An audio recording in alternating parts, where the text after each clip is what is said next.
Les pharmaciens tirent la sonnette d'alarme. L'Union des syndicats des pharmaciens d'officine appelle à la grève aujourd'hui. La profession, il est vrai, n'est pas à la fête. On annonce qu'en France, une pharmacie ferme tous les 2 jours, probablement plus dans certaines régions, notamment les plus rurales. En effet, les déserts médicaux constatés dans des communes isolées ont un impact direct sur les officines alentours. Exemple en Ardèche avec Hugo Chaplon et Stéphane Yvon. Rochemaure, petite commune ardéchoise de 2300 habitants. C'est ici qu'il y a 3 ans, Nicolas Sivaleri a décidé d'installer son officine. Un secteur de passage au bord d'une nationale. Pourtant, en 1 heure de présence, nous n'avons croisé qu'un seul client. Le médecin du village a cessé son activité il y a 1 mois. La fréquentation baisse et ce pharmacien s'inquiète. C'est une baisse de l'activité, ce sont des prescriptions qui vont être peut-être délivrées ailleurs parce qu'une pharmacie sera plus proche des médecins qui exercent. Donc voilà, c'est l'impact sur le chiffre d'affaires, sur l'activité, à terme sur le personnel pourquoi pas, et vraiment si on va au bout de la logique, sur la pérennité de l'officine. L'an dernier, en Drôme-Ardèche, 4 pharmacies ont baissé définitivement leur rideau. Et selon une étude de l'Agence régionale de santé, 5% des officines sont menacées sur le territoire. Un maillage qui s'effrite dû en partie au manque de médecins, mais aussi à la baisse du prix de certains médicaments. Moins cher, donc moins de rentrée d'argent. La profession alerte et tente de tordre le cou à certaines idées reçues. On a toujours cette image de nantis qu'on gagne bien notre vie parce qu'effectivement on brasse de l'argent. Oui, il y a des flux d'argent dans une pharmacie. Mais ce qu'il faut comprendre, c'est qu'on se rémunère sur la marge. Si cette marge baisse, les rémunérations ne sont plus là. Et pour acquérir aussi une officine, il y a au moins un prêt à 12 ans à rembourser. Il y a des pharmacies qui se restructurent, qui rachètent une autre pharmacie, qui se regroupent, etc. Tout ça, ça engendre des frais. Faire évoluer la profession avec par exemple des actes transférés du médecin au pharmacien, sinon le risque de voir apparaître une crise des vocations. Aujourd'hui, un étudiant en pharmacie sur 3 décide de s'installer en officine. Ils étaient 2 fois plus il y a 10 ans, selon les syndicats. Et plusieurs manifestations de pharmaciens se sont déroulées dans la région. C'était le cas notamment à Saint-Étienne. Nous allons retrouver en direct devant la préfecture le président ligérien de l'USPO, Olivier Rosaire. Bonjour. L'inquiétude des pharmaciens qui découle de la désertification médicale, on a vu l'exemple dans ce reportage, ce n'est pas la seule raison de la grogne aujourd'hui. Non, effectivement, ce n'est pas la seule raison de la grogne. On a souhaité aujourd'hui mettre en place un mouvement d'action national pour alerter sur les difficultés économiques.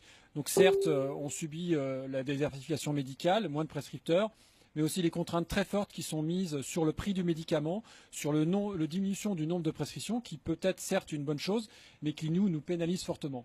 Et c'est pour ça qu'on a voulu alerter aujourd'hui, pour demander à changer un petit peu ce modèle-là pour les officines et passer sur un modèle de rémunération sur les actes pharmaceutiques notamment. Parce que qu'est-ce que vous reprochez notamment à l'État? Vous reprochez on vous prend uniquement pour des distributeurs de médicaments, c'est ça?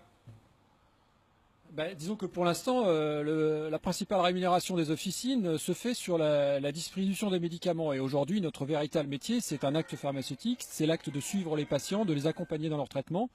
Et on voit que dans le budget de la santé, tous les ans, la sécurité sociale met 2 à 3% de plus pour rémunérer l'ensemble des professionnels de santé.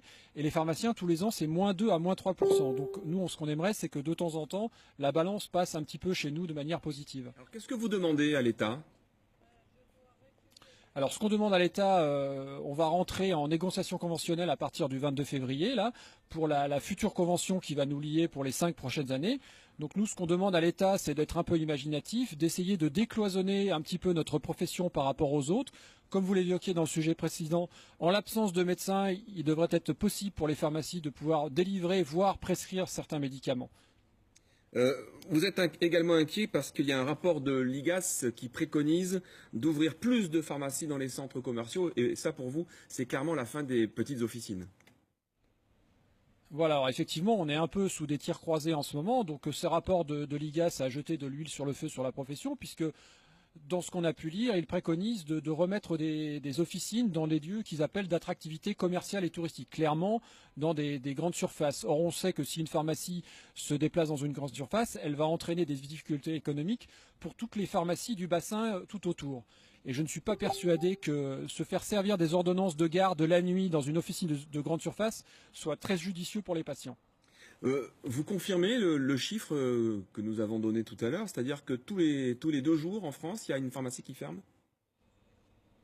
Alors malheureusement, je le confirme pour le passé, mais on nous annonce pour l'année 2017 plus d'une pharmacie fermée tous les jours. Et je pense que d'ici 2018, ce sera plutôt 600 ou 700 pharmacies qui vont fermer. Aujourd'hui, certains tentent de résister et tentent de tenir bon, mais on sait qu'aujourd'hui qu'il y a plus d'1 tiers des officines qui sont dans le rouge et elles ne vont pas tenir plus de 2 ans.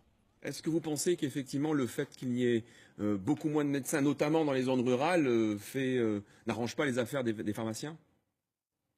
Alors effectivement, l'État avait mis en place il y a 20-25 ans l'idée qu'en diminuant le nombre de prescripteurs, on allait diminuer la consommation de produits de santé, de médicaments et que ça permettrait de faire des économies. Aujourd'hui, on s'aperçoit que l'État injecte des millions d'euros tous les ans pour essayer de pallier au manque de médecins et de prescripteurs. Et nous, on les alerte aujourd'hui en leur disant ne faites pas la même erreur qu'il y a 25 ans, car si dans 10 ou 15 ans, les patients ont du mal à trouver des pharmacies, vous allez encore être obligé de changer et de réinjecter de l'argent pour aider les patients à trouver leur traitement. Merci beaucoup Olivier Rosaire. Je rappelle que vous êtes le président ligérien de l'USPO, l'Union des syndicats des pharmaciens d'officine. Merci d'avoir répondu à nos questions en direct de Saint-Étienne. En bref, le Conseil d'État doit